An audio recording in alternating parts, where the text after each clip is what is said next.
Let me take you on a virtual tour from the south coast of England to the heart of Scotland. As you'll have gleaned from the title, the theme is cities without cathedrals of any denomination, Anglican or Catholic. This way we can put to bed the myth that a British city needs a cathedral by definition, plus we may just discover some mind-blowing facts along the way. We're travelling from south to north so as to give a sense of logical geographic progression, albeit with a couple of wild zigzags. Oh, and there are 5 cities that all start with the same letter of the alphabet. Can you guess which one? Well, let's get started. Thus we begin at the English Channel by way of Brighton and Hove. This has been a city since 2001 after a successful application to the Millennium City Status competition. Historically, Brighton and Hove were 2 separate towns which merged into a continuous development, although it wasn't until 1997 that Brighton and Hove Borough Council was formed, effectively paving the way for its subsequent application to the Crown. In common with many other seaside resorts, the architecture here is predominantly Georgian and Victorian, alluding to its rapid growth in the decades following George III's famous trip to Weymouth, which sparked a coastal revolution, although it was his son and successor George IV who had become associated with arguably its most striking building, for want of a cathedral, that being the Royal Pavilion built under his instruction while still Prince of Wales. As is often the case with big cities, Brighton and Hove does suffer a problem with wide-scale theft, but in this instance the perpetrators are typically about a foot tall with a pair of wings. We begin our journey north now by heading west along the coast to Southampton. Brimming with history though it may be, Southampton has only been a city since 1964. This takes us straight to the crux of the matter, which is, ever since the Victorian era, city status has been discretionary, based upon an application to the Crown. To put it another way, to residents witnessing the launch of the Titanic here on its successful maiden voyage across the first half of the Atlantic, this was still just a port town. As it happens, Southampton has many historic buildings, albeit nestled awkwardly amongst some more modern ones, providing a sobering reminder of the damage it suffered during the Second World War. The Luftwaffe did miss the Norman-era St Michael's Church though, so small mercies, I guess. Our onward journey inland provides an early curveball along the Fosse Way in the form of Bath. Whilst the common question of this tour is, how is there no cathedral in such and such a city, we instead face a different one, which is, how is Bath Abbey not a cathedral? Well, it's complicated, but the simple answer is, it used to be. It all stems from the 13th century, when Pope Innocent IV was guilty of confusing the matter by granting joint cathedral status to Bath Abbey and Wells Cathedral in what became a combined diocese, namely the Diocese of Bath and Wells. During the Reformation, Bath Abbey lost its co-cathedral status and the bishop's seat moved solely to Wells, incidentally the smallest city in England presently. In 1590, Elizabeth I granted city status to Bath by royal charter. This was a one-off, likely in recognition of her fondness for this spa resort that was undergoing a post-Reformation revival as aristocrats began to flock here. Needless to say, it went from strength to strength in the Georgian era. We continue north by heading all the way east, in a move that would be entirely impractical in all but the most arbitrary of virtual tours. So, welcome to Southend-on-Sea. Here's our second coastal resort to have got so big as to warrant the question of, shouldn't this be a city by now? Granted, it's thin on the ground for historic architecture. In fact, for most of its history, it was a tiny cluster of fishing huts at the south end of the village of Prittlewell, but things took a dramatic turn in the 19th century, as the presence of the UK's longest pier duly attests. Essex's largest settlement by population would eventually get the upgrade. Unfortunately though, this came via appalling circumstances. One of the biggest proponents for Southend becoming a city was local Member of Parliament Sir David Amess. In 2021, he was assassinated by a coward with a knife. Just days later, Queen Elizabeth announced that Southend-on-Sea would be granted city status in honour of Amos. Staying in Essex, our next city is claimed to be Britain's first, Colchester. Until as recently as 2012, there were no cities in Essex, and now there are 3. Chelmsford was its first, and Colchester is its third, making this paradoxically both Britain's oldest city and its youngest. Okay, joint youngest, and the claim of oldest depends on your interpretation of a Roman colonia. In any case, Queen Elizabeth's Platinum Jubilee of 2022 saw 8 towns get upgraded, including old Camulodunum here, as per its Roman name, and 3 others which will appear later on. With almost every conceivable historic building situated here other than a cathedral, Colchester fell under the Diocese of London for several centuries, despite being more than 50 miles northeast of St Paul's Cathedral. But then, as any chess player will tell you, bishops are quite good at moving in diagonals. Colchester's successful application to the crown was, in essence, an instance of history coming full circle, and it only took about 1,600 years. Now we come to a city that's somewhat less historic, but with a street layout that the Romans would envy, Milton Keynes. This famous new town became a new city, as it were, as part of the Platinum Jubilee, in common with Colchester. Of course, Milton Keynes has its detractors, but these tend to be the type who believe its story starts in 1967, when it became officially designated as a new town, thus turning a blind eye to the historic constituent settlements within, such as Stony Stratford, Newport Pagnell, several villages, and the most important Roman road in Britain, namely Watling Street. But to the point of the matter, amidst the late 20th century architecture of central Milton Keynes, you won't find any cathedrals here.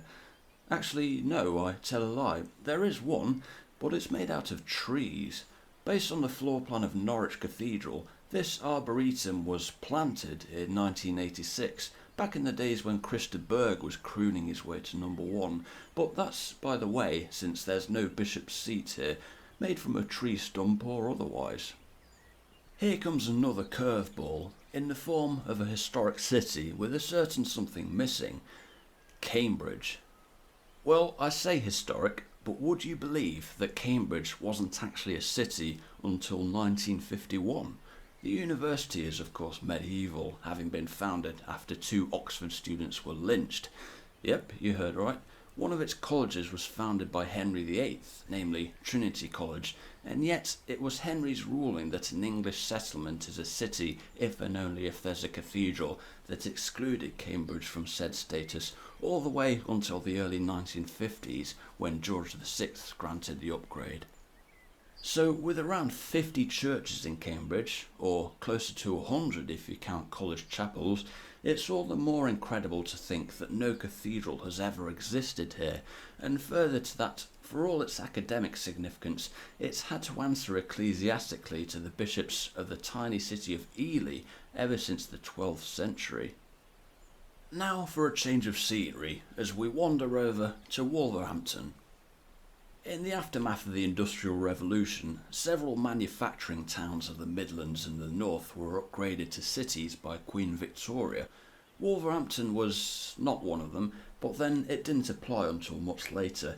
Instead, it bided its time, whilst a nearby town, by the name of Birmingham, became a city in 1889. Wolverhampton waited until 5 monarchs later before making its first application. Queen Elizabeth eventually agreed to it at the Millennium City Status competition, alongside Brighton and Hove and Inverness. That's 3 cities right there that don't often get mentioned in the same breath. Staying in the Midlands, we arrive in what is surely Britain's most convoluted city, Stoke-on-Trent. It's beyond the scope of this video to explain the mechanics of the city that's actually 6 towns.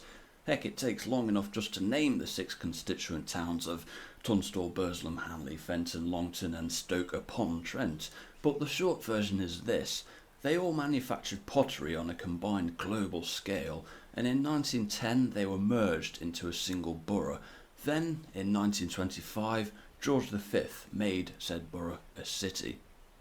Now, while it's possible for the inverse of this video's premise to be true, namely a town having a cathedral, that doesn't apply to any of the 6 towns within this city. The closest thing is arguably Stoke Minster in Stoke-upon-Trent, alternatively known as Stoke Town, in case that's any less confusing. Here's where you'll find the resting place of pottery magnate and staunch abolitionist Josiah Wedgwood, whose surname lives on, etched quite literally into the ceramics that define this city. Towns? We head on up now to Yorkshire, and to our third joint youngest city, Doncaster. Just a few years ago, this could quite plausibly have been mistaken for the inverse I alluded to earlier, of a town with a cathedral, but for one thing, Doncaster Minster is not a cathedral. Moreover, it took just 4 years to build from 1854 to 1858, as one of the great showcases of the blistering efficiency of Victorian stonemasons. It is possible that the grandiosity of this, church may have influenced our late Queen's decision to grant city status in 2022. But then it could have also been her love for horse racing that played a role, what with this being the home of the famous St Leger Festival, one of the 5 classics of the flat racing season. What do you think? Yay or nay?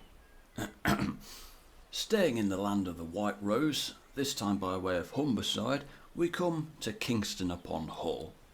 Or just Hull as it's commonly known. This is by far and away the largest settlement in the East Riding of Yorkshire, and one that suffered horrific damage during the Second World War on account of its portside activity that made it a target for the Luftwaffe.